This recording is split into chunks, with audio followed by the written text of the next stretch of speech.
আসসালামু আলাইকুম। আমাদের গরুর খামারের জন্য সেই শুরু থেকে আমরা খড় সংগ্রহ করেছি, এলোমেলো খড়, অর্থাৎ আমাদের এই অঞ্চলে যে খড়গুলি পাওয়া যায় ওই খড়গুলি দিয়েই আমরা গরুর খামারটা পরিচালনা করেছি। তবে এবছর যেহেতু তুলনামূলকভাবে অন্যান্য বছরের তুলনায় আমরা অনেক বেশি ধান লাগিয়েছিলাম, তাই আমরা আগে থেকে প্ল্যান করেছিলাম যে একটা জমির ধান দিয়ে আমরা বিচলি খড় তৈরি করবো ইনশাআল্লাহ। সে কাজেই আমরা সকাল সকাল আজকে বের হয়ে পড়েছি। এই যে জমিটা দেখতে পাচ্ছেন ধান কাটা রয়েছে, এই জমিতে 4-5 দিন আগে ধান কেটে আমরা এভাবে শুকানোর জন্য রেখে দিয়েছিলাম।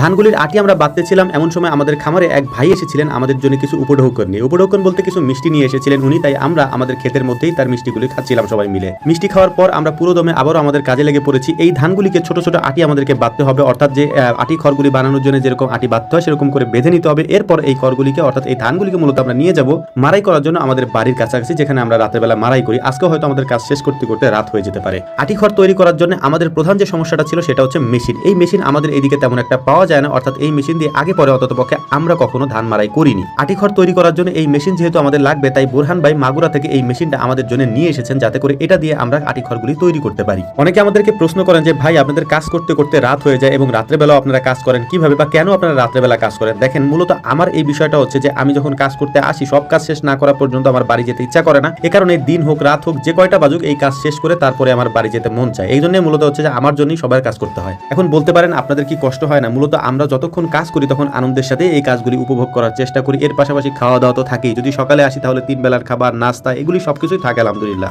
স্বাভাবিকভাবে দুপুরে কাজ করার সময় আমরা কখনো খিচুড়ি খাই না, কিন্তু আজকে সবাই মিলে যখন বললো যে আজকের আবহাওয়াটা একটু বৃষ্টি বৃষ্টি ভাব, তাই আমরা খিচুড়ি রান্না করে খাওয়ানোর চেষ্টা করবো ইনশাআল্লাহ সবাইকে। তো আমি যেহেতু আজকে যেতে পারিনি, তাই আনিস ভাইকে বলেছিলাম যে খিচুড়ি আপনারা বাড়ি থেকে রান্না করে নিয়ে এসেন, আমরা এখানে বসে খাবো ইনশাআল্লাহ। তো দুপুরের দিকে দেখলাম যে বড় একটা কড়াইতে করে আমাদের জন্য খিচুড়ি রান্না করে নিয়ে আসা হয়েছে। এর মাঝে যদিও একবার বাড়িতে গিয়ে আমরা দেখে এসেছিলাম, তো দেখলাম যে আলহামদুলিল্লাহ খিচুড়িটা অনেক ভালো হয়েছে। আর আমার পাশে যে পিচ্চিটাকে বসা দেখতে পাচ্ছেন যে খাচ্ছিল, ও হচ্ছে সজীব মামার ছেলে, ওর নাম মাহবুব, যাকে আপনারা অনেকে ভিডিওতে দেখেছেন এর আগেও অনেকবার। স্কুল ছুটি হওয়ার পর আমাদের বাড়ির আশেপাশে ছোট ছোট বাচ্চারা আমাদের এখানে চলে আসে, কারণ যেহেতু আমরা অনেক মানুষ একসাথে কাজ করি, আমাদের অনেক আনন্দ করে কাজগুলি করতে হয়, মানে কাজগুলিকে আমরা উপভোগ করি, তাই ওরাও এসে আমাদের সাথে এই কাজগুলি উপভোগ করে আলহামদুলিল্লাহ। প্রথমত যে ধান মারাই করার মেশিনটা আমরা এনেছি, এই মেশিনটা দিয়ে প্রথম দিকে আমরা কাজ করতে একটু কষ্টবোধ করছিলাম। এর কারণ হচ্ছে আগে পরে কখনো এটা দিয়ে আমরা করি নাই। এটার সাথে মেশিন যুক্ত করা যায়, কিন্তু পা দিয়ে যেহেতু এটাকে মানে ধান মারাই করা যায়, তাই ওইটাই আমরা করতেছিলাম। যেহেতু আমাদের ধান কম ছিল, কিন্তু দেখলাম যে আমাদের অনেক বেশি সময় লেগে গিয়েছে। তো যাই হোক, বিকাল হয়ে গিয়েছে। বিকালের দিকে আমরা আমাদের বাড়ি থেকে জেনারেটর নিয়ে এসেছি, এরপর হচ্ছে যে ফ্যান নিয়ে এসেছি, কারণ এই ধানগুলিকে উড়িয়ে তারপর হচ্ছে যে একেবারে পরিষ্কার করে বস্তাবন্দি করে আমাদের এখান থেকে নিতে হবে। এর পাশাপাশি সজীব মামা এখানে আছে